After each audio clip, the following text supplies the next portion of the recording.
My name is Miad Najafi. I'm a registered osteopath and a Brazilian Jiu-Jitsu black belt with over 20 years experience in martial arts and physical training.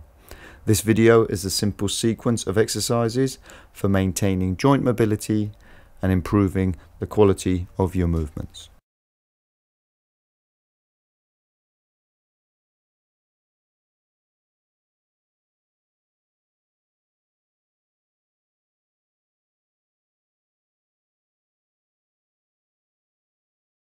Starting a nice relaxed posture, feet hip width apart, chest nice and open. You drop your chin down towards your chest and then look up towards the ceiling. Okay, when you're looking up, make sure you're not collapsing in the neck.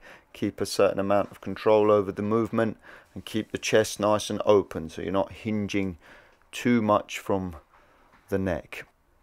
Now we're rotating. We're going to turn over to the right and slowly to the left. Just try and maintain your chin just tucked in ever so slightly to keep your back of your neck open and in a relative neutral position. Now we're going to side bend. You're going to just drop your right ear to your right shoulder and then the left ear to your left shoulder. Just make sure that the opposite shoulder doesn't hitch up when you're dropping your ear down to the side. Again, should be within the relative pain-free range. Now we're going to do circumduction, which combines all those three movements together. Side bend and flexion and extension. Okay, and again, just be aware when you're looking up towards the ceiling that you've got a certain amount of control, you're not collapsing. Now we're going to do anterior posterior shift, so you're driving your chin forward and then tucking your chin in. Forward and tucking your chin in.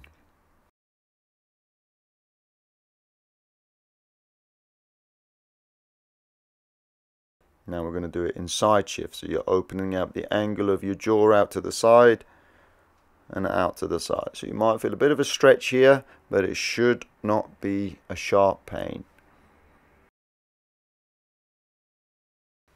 Now we're going to come in shoulder shrugs, but we're just going to rotate, so we really rotate the whole of the shoulder blade on the rib cage, really articulating that shoulder blade on the rib cage one way. Now we can do the other direction. Okay, picking it up and rotating it over, picking it up and rotating it over. So this is really going to work some of those muscles that really haven't been stretched in between the shoulder blades and attaching the shoulder blade to the spine. And now we're going to rotate the arm. Okay, just swinging the arm one way, then the other. Try not to hold on too much with this, just let it swing one way and then the other. This one goes across.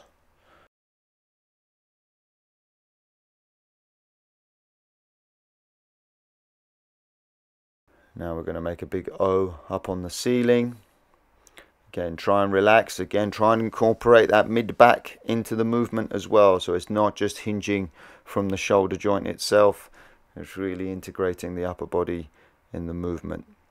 Now we're going to bend over. Now this exercise, you've got to try and keep the arm hanging from the shoulder joint to create some space between the joint surfaces.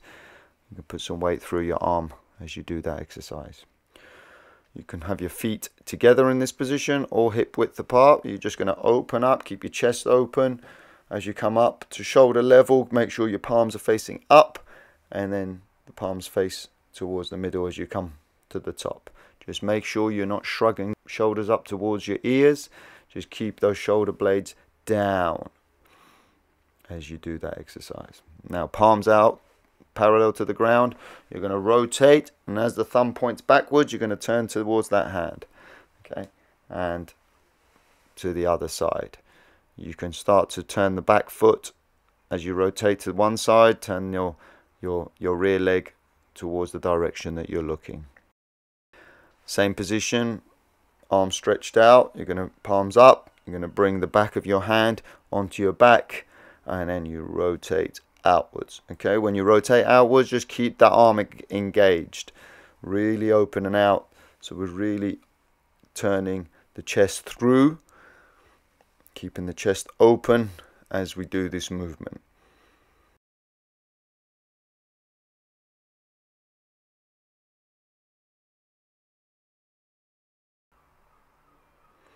going to work the rib cage now. We're going to collapse. As you collapse, just breathe out.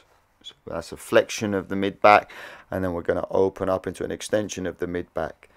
And we're going to incorporate some shoulder movement here, so your shoulders are externally rotating as you breathe in, and they're internally rotating as you breathe out.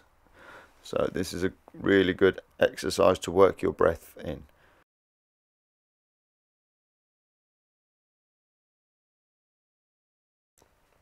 Okay, now we're going to work the elbow. So arm out straight in front of you. Okay, you're going to bring it in, bring the hand in towards your midline, and then rotate it out so the thumb faces up. Bring the palm towards you, and then as you extend your elbow, your thumb is facing down. You can do this with both of them at the same time. Start with your arms extended, pull it in towards you, rotate, and extend out with the thumbs pointing down. Good. Again, 8 to 10 reps is what we're looking for all of these exercises. And then you can do it the other way. You do it the reverse way. So you're bringing your hands in towards you and then extending up so your palms face upwards as you lock out the elbow, open up the elbow. Okay, now working onto the hands and the wrists. So hands extended, opening up, really try and stretch those fingers out as far as you can, and then bring it into a clench, okay, into a clenched fist. You can do that palm up as well.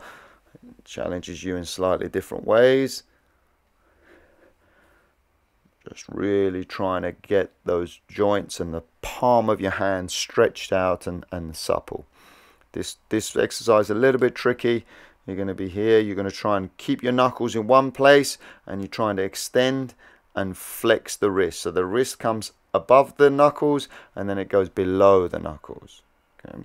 Now we're going to do ulnar and radial deviation, which is the movement, the lateral movement, the side movement at the wrist joint. Turn your fingers in, keep your fingers together in this exercise. Now we're going to work the palm of the fingers again. So hands nice and wide. Okay, keep it engaged. You're going to rotate one way, 8 reps, and then onto the next finger. Okay, just keep working that. Each finger you work, just make sure all the other fingers are nice and wide apart. It's not that easy to do. And then once you've done it clockwise, you're going to do anti-clockwise. Again, 8 to 10 reps of each is what you're looking at.